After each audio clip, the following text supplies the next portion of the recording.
Pronto.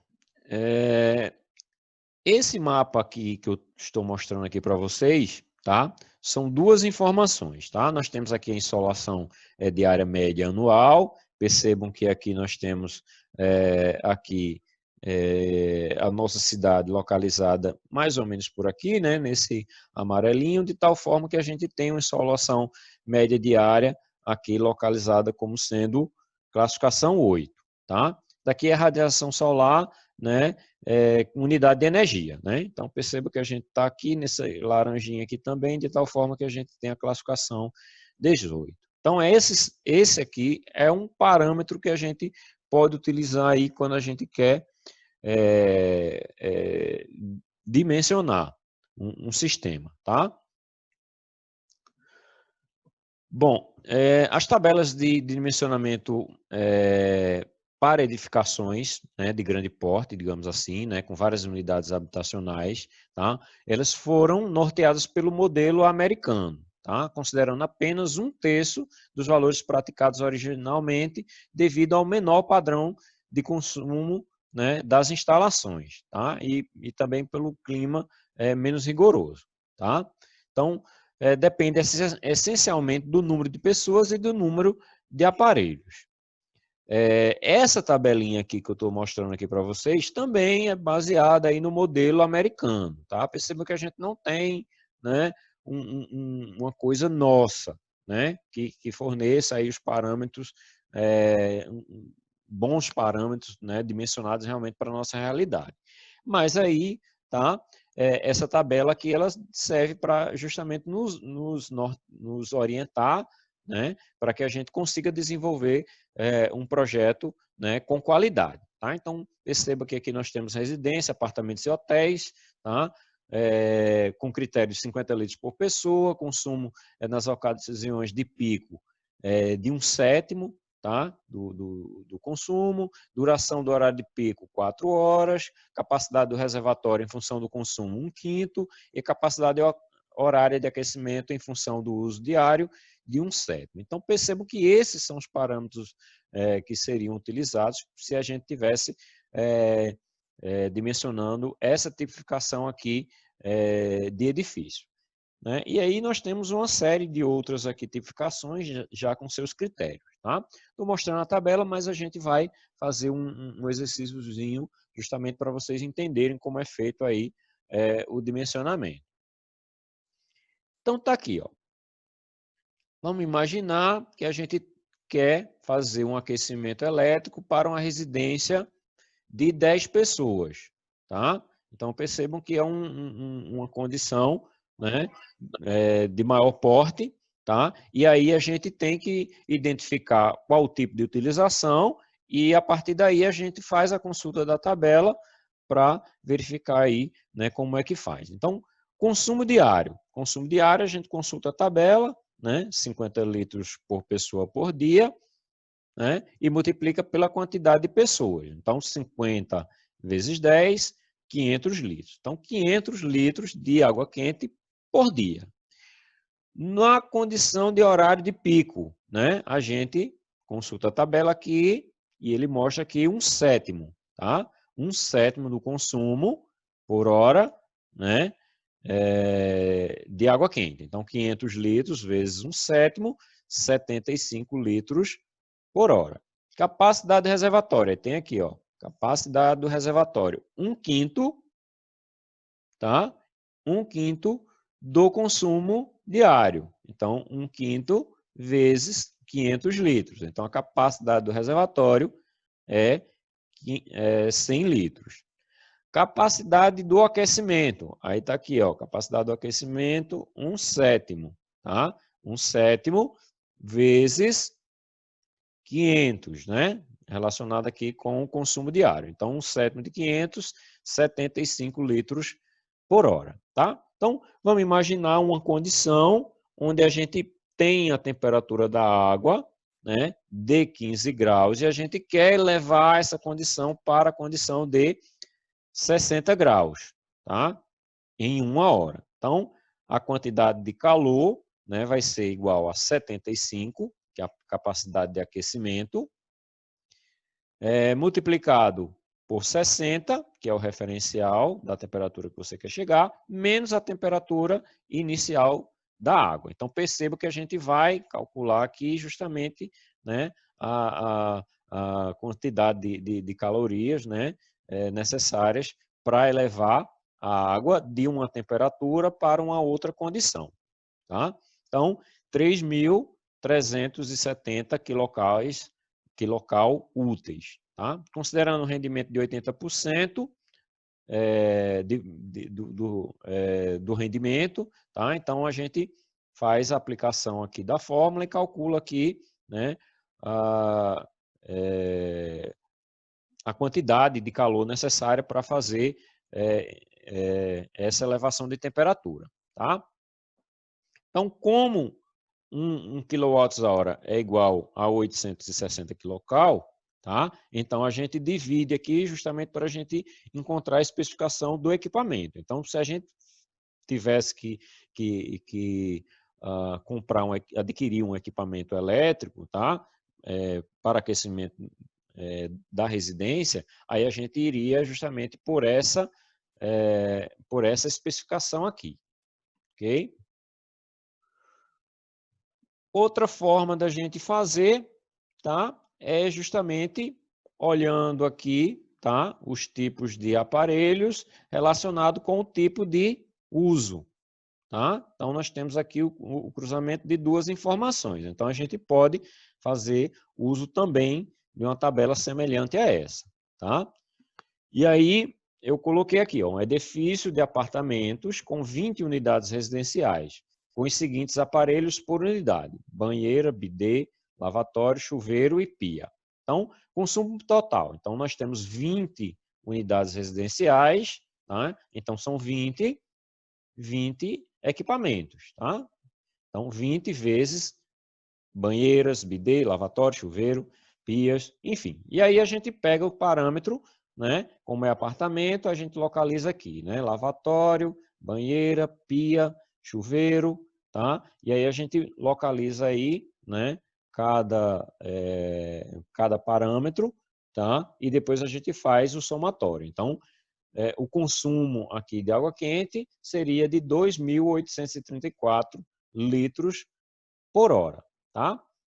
Pela tabela, tá? A gente tem a listagem dos equipamentos relacionado com o tipo de uso e aqui no final nós temos o consumo máximo provável e aqui cada um nós temos um percentual relacionado e a capacidade do reservatório, tá? Também. Então, consumo máximo provável 30%, né? 30% do volume de água quente, tá? Então 800 litros por hora e a capacidade do reservatório 125%, tá? Vezes o consumo máximo provável, dando aí, tá? 1.060 litros. Então, existem várias formas de se fazer isso, o dimensionamento aí da capacidade de reservatório, tá? Escolham a que vocês preferirem, tá? Eu coloquei aqui essas duas ilustrações aqui, tá? Para demonstrar duas formas de funcionamento do sistema de aquecimento solar, tá? Então percebam que nas duas condições a gente tem um reservatório superior ao boiler, tá? De tal forma que o reservatório ele alimenta o boiler, tá? Aqui nós temos essa figurinha que daqui a pouco eu explico para vocês do que se trata, tá? Então, nesse aqui do termosifão, tá? Ou circulação natural, o que é que acontece, né? A água fria, ela é mais pesada, localiza-se no fundo, então ela desce, tá? E alimenta um conjunto de placas. Essa instalação, ela pode ser feita de diversas formas e daqui a pouco a gente vai falar nessas formas de alimentação, tá? Então, ela alimenta as placas, a água vai esquentando, à medida que ela esquenta, ela vai ficando mais leve e aí ela sobe, tá? E aí ela se recircula. De tal forma que a água quente ela é sempre colocada na parte superior e a parte mais fria sempre no fundo do reservatório. De tal forma que a água sai do boiler e vai até os pontos de consumo. Tá? Essa é uma tubulação auxiliar necessária também, tá? Daqui a pouco a gente também vai falar nela, que é o respiro, tá? Então ela é também fundamental, tá? Então esse com circulação natural e esse aqui com circulação forçada. Então percebam que existem condições que de repente você não consegue ter uma condição onde tenha uma circulação normal por gravidade, e aí você acaba fazendo uso de sistemas de bombeamento. Tá? Pessoal, pronto, Wellington, beleza, tranquilo. Eu não sei nem se ele já saiu, mas tudo bem. Então, percebam que às vezes não tem a condição de você ter uma condição natural, né, onde a água saia por gravidade. Então, às vezes é necessário, e principalmente quando não há um planejamento voltado para a utilização de um sistema de aquecimento solar, então muitas vezes você precisa de um sistema de bomba inteligente para fazer, né, essa recirculação. Então aqui essas placas elas são colocadas numa parte mais baixa, tá? E aqui elas estão considerando, ela está aqui considerando como se estivesse no mesmo plano. Então placas e boiler estão no mesmo plano. Então ela não teria uma condição de naturalmente ela vir para as placas e depois ela retornar. Por isso que é necessário aqui uma bomba interligada aqui com um termostato, onde ela liga a bomba justamente para fazer recircular aqui essa água. Tá? Duas formas de funcionar.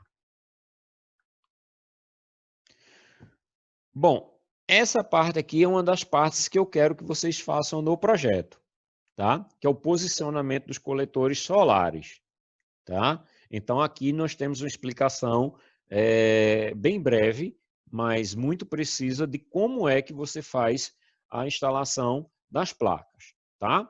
Então, tá aqui, eu vou dar uma lida rápida sobre isso aqui. Uma boa instalação exige que os coletores solares sejam posicionados de modo a receber a maior quantidade de horas de sol durante o ano. Para isso, deve-se avaliar dois ângulos de instalação, a orientação e a inclinação. Então, nós temos dois parâmetros básicos. Uma é a orientação geográfica e a outra é a inclinação da placa para que ela receba justamente a maior quantidade de horas de sol por dia. Né? Então,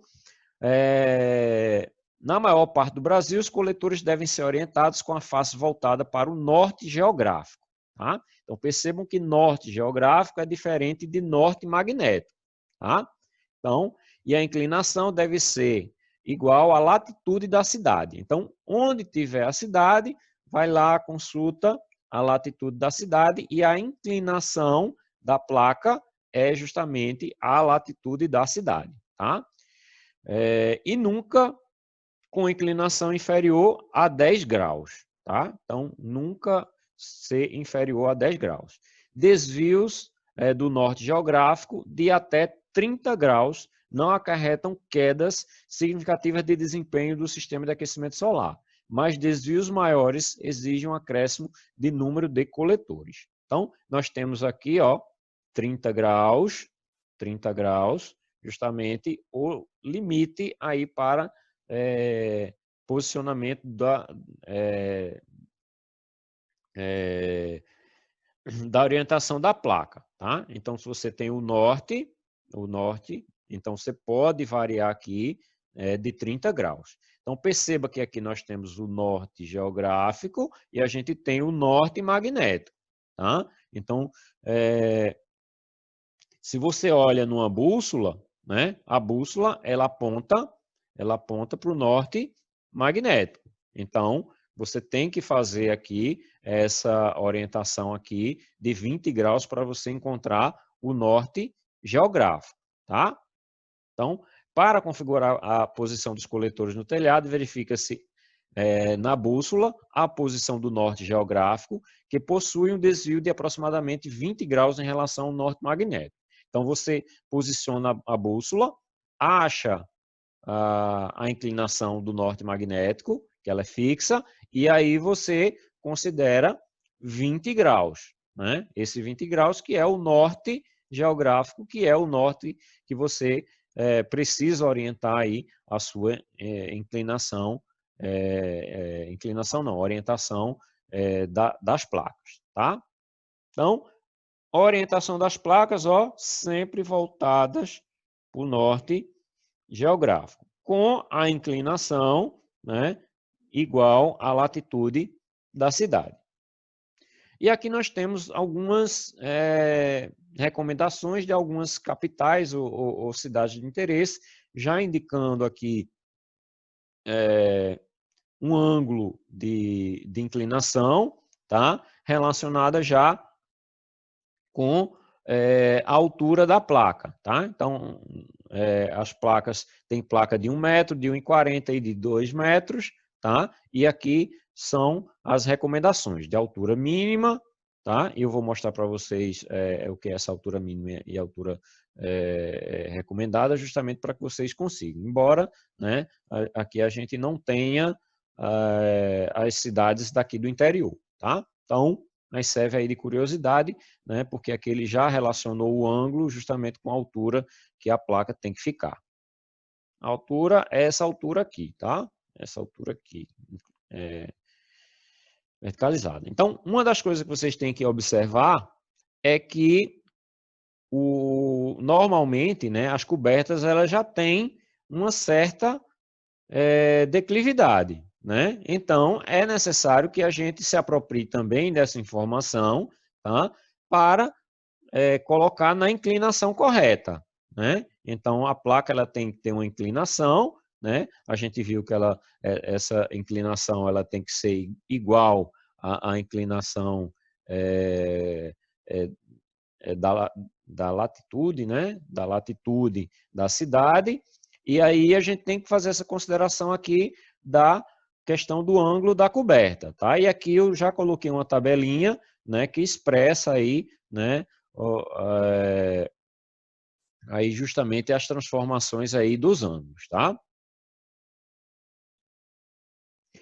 Bom, agrupamento de coletores, tá? As ligações, elas podem ser do tipo ligadas em paralelo. Então, perceba que aqui, por exemplo, nós temos a água fria sendo ligada na parte inferior, a água quente vai esquentando, e percebam que a gente tem uma interligação aqui embaixo de água fria e nós temos uma interligação em cima de água quente. A gente pode ter também a ligação em série. Então, perceba que a água fria é colocada aqui, à medida que essa água fria ela vai esquentando, ela sobe, então ela passa para essa outra placa, e aí ela faz a mesma condição, de tal forma que aqui ela chega com uma temperatura geralmente mais quente, tá? E aí ela sai aqui no final. Bom, aqui eu coloquei, tá? Algumas formas de instalação para que vocês analisem essas formas de instalação para a condição do projeto de vocês, tá? Então, cada tipo de instalação apresenta vantagens e desvantagens, tá? A ligação em série apresentam essas condições aqui, tá? E a condição em paralelo, essas outras condições aqui, tá? Ela pode ser feita em paralelo dessa forma ou dessa forma aqui também, tá? Você interligando aqui os canais ou criando aqui um ramal, né? E interligando aqui os ramais, tá?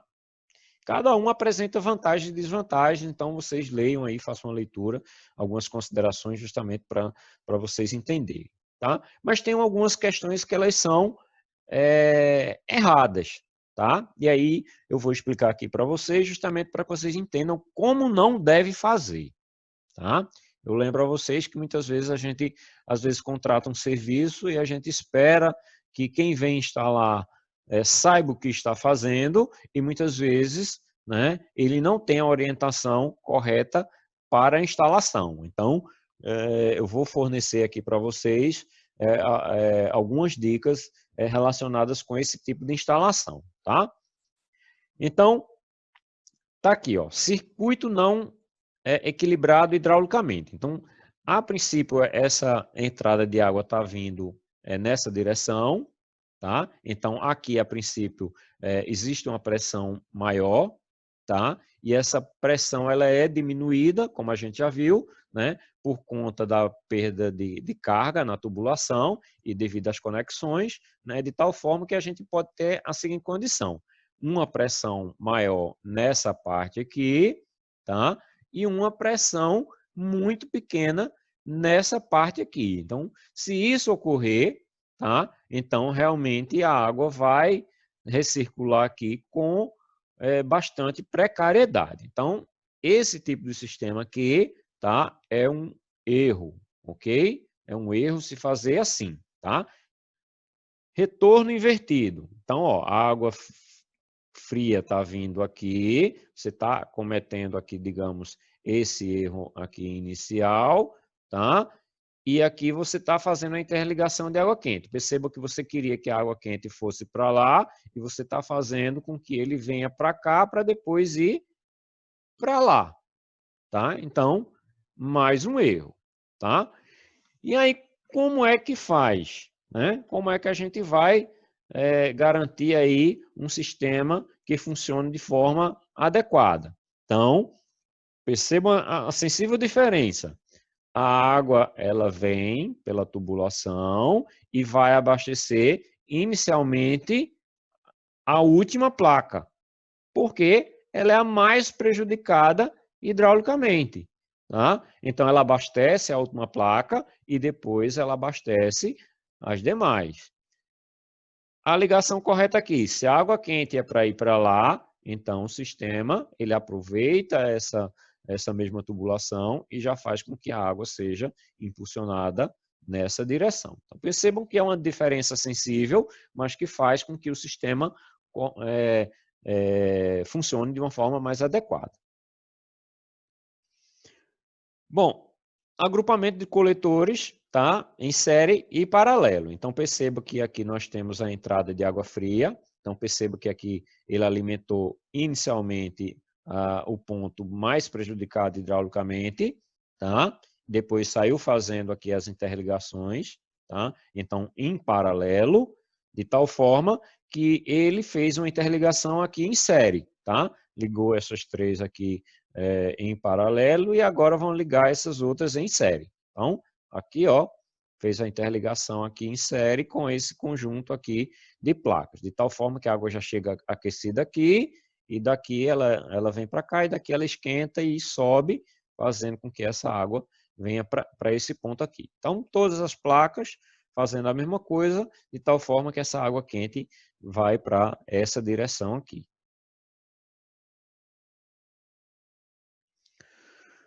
Bom, alimentação de água fria, né, no sistema de água quente, tá? Então, quando alimentado por gravidade, o reservatório térmico deve ser alimentado exclusivamente de água fria e deve ter o seu nível superior abaixo do nível inferior de tomada de água do reservatório de água fria. A alimentação deve ser feita com tubulação de diâmetro igual ou superior à tubulação de água quente. A tubulação de água fria deve ser dotada de sifão. Sifão é isso aqui, tá? Daqui a pouco a gente fala. De forma a impedir o retorno de água quente ao reservatório de água fria. Então, nós temos aqui o reservatório de água quente, tá? Então, esse termosifão, ele faz o seguinte, a água quente está aqui, então, ela não consegue subir aqui. Por quê? Porque a água fria, ela é mais pesada. Então, ela impede que a água quente, ela chegue até esse ponto aqui. Porque, como a água quente como a água fria é mais pesada, então ela acaba, né, mantendo sob controle aqui a questão da água quente. Tá? Então, esse sifão aqui, ele tem uma altura mínima, tá, de 30 centímetros. Tá? Então, não pode ser inferior a 30 centímetros. Bom, a tubulação de alimentação de água fria deve ser executada com material que resista a condições de pressão e temperatura, sem isolamento térmico e com comprimento mínimo de 1,5 m a partir do sifão, no sentido oposto ao fluxo de alimentação. Então, está aqui, ó, sentido oposto, ela tem que ter 1,5 m no sentido oposto. Então, ela tem que ter um comprimento mínimo aqui, ó, de 1,5 m, tá? Bom, e está aqui a explicação, tá? Então, imagine aqui, ó, que tem aqui o sistema de água quente, tá? Então, aqui a água vem aqui da caixa d'água, nós temos o sifãozinho, que ele pode ser assim também, tá? Funciona até melhor, que a coluna de água aqui, ela pode estar mais quente do que aqui, então ela não tem a condição de empurrar a água fria, porque justamente a quantidade de água quente aqui não sempre vai ser igual à quantidade de água fria, de tal forma que a água fria ela é mais densa, então ela acaba mantendo aqui sob controle aqui a água quente, impedindo que essa água quente suba até o reservatório de água fria, tá? Então, tá aqui o sisteminha, a água quente desce, vem para a placa esquenta, a água aquece, né? E sobe e vai até o boiler, tá? Tem aqui o esqueminha do sifão, nem tinha me reparado, tá? Mas, enfim, tá explicado aí pelo desenho. Respiro, tá? Respiro é aquela tubulação que eu falei para vocês que sai do sifão, né? E ele tem que ter uma altura mínima também, né? Em relação ao reservatório de água fria. Então, na saída do consumo de água quente, deve ser instalado o respiro.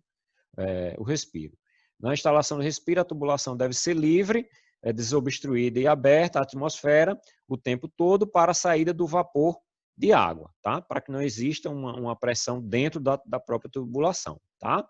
Então, a instalação do respiro deve ser de acordo com os seguintes requisitos.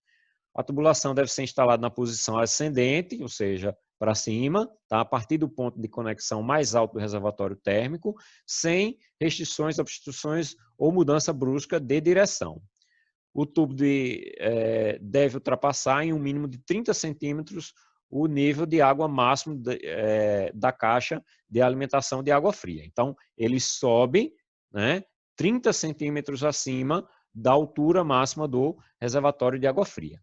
O diâmetro do tubo deve ser, conforme especificado, manual do fabricante ou projeto, mas não inferior a 15 milímetros. E está aqui o esqueminha, tá? De como fazer a interligação aqui de água quente. Então, reservatório de água fria sempre acima, tá? Para que ele alimente aí o reservatório de água quente, que fica localizado embaixo, tá? Então, a água fria vem, então nós temos aqui o sistema sifonado com 30 centímetros de altura mínima, tá? Então, ele abastece aqui o reservatório, tá? Daqui ele sai para os coletores, tá? Os coletores ficam posicionados numa altura mais baixa, tá? E aí, por gravidade e pela condição de aquecimento de água, como a água ela fica menos densa, então ela acaba subindo, né, de maneira natural para dentro do reservatório, tá? Aqui eu coloquei um exemplo de dimensionamento, tá? Então tá aqui, ó, ele precisa ter uma altura mínima da placa para o reservatório de 30 centímetros mínimo, tá? Um comprimento máximo de 6 metros, tá? Da placa para o coletor, tá? De tal forma que ele consegue naturalmente fazer o trajeto de forma natural, tá? A declividade aqui, né, é aquela que a gente viu, né, que pega aí a inclinação, né, devido aí à localização da cidade, né, juntando aí justamente com a questão da inclinação do telhado, tá? De tal forma que que você tem a declividade aí, né, como orientação aí no outro slide, ok? Para o projeto de vocês, o que é que eu quero? Eu quero o dimensionamento do reservatório, tá? De uma unidade habitacional e o cálculo da quantidade de placas e a declividade das placas, tá bom? Ok, pessoal? É isso que eu quero de vocês do projeto de água quente, tá? Cálculo do número de placas, cálculo do tamanho do boiler individual para uma unidade habitacional, tá? E a declividade e orientação das placas. Para isso eu preciso dar uma orientação para cada grupo, né? E a cidade, tá? Onde vai ser instalado cada sistema.